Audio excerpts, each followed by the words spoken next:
Avis სპეციალური სერვისების ცხოველთა მუნიციპალური თავშესაფრის სამედიცინო განყოფილება სოფლის მეურნეობის განვითარების საერთაშორისო ასოციაციის პრეზიდენტი სტუმრობდა. ამირან კოჩალიძემ, რომელიც პროფესიით ვეტერინარია, კოლეგებთან ერთად ადგილზე სამედიცინო манипуляციები ჩაატარა. კოჩალიძემ სამედიცინო განყოფილებაში დასაქმებულ ექიმებს ვეტერინარიის თანამედროვე მეთოდებიც გაცნო და ამ კუთხით საქართველოში არსებულ მდგომარეობაზე ისაუბრა. ქუთაისში ცხოველთა მუნიციპალურ თავშესაფარში სამედიცინო ბლოკის რემონტი რამდენიმე თვის წინ დასრულდა. ბლოკი ცხოველთათვის საჭირო სამედიცინო манипуляციებზეა გათვლილი.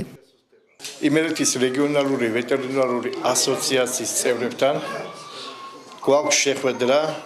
ეს შეხვედრა ატარებს რეგულარულ ხასიათს. თვეში ერთხელ იკრიბება ეს ასოციაცია, რომლის მთავარი მიზანი არის სპეციალისტთა კვალიფიკაციის ამაღლება. დღეს ზუსტად ის დღე იყო, როდესაც ჩვენ მოვახდინეთ დემონსტრირება პრაქტიკული თვალსაზრისით სპეციალისტებმა აიმაღლეს კვალიფიკაცია ძაღლის სტერილიზაციის საკითხებში. Μεγάλη პრეცედენტია ხა დღევანდელი ფაქტი.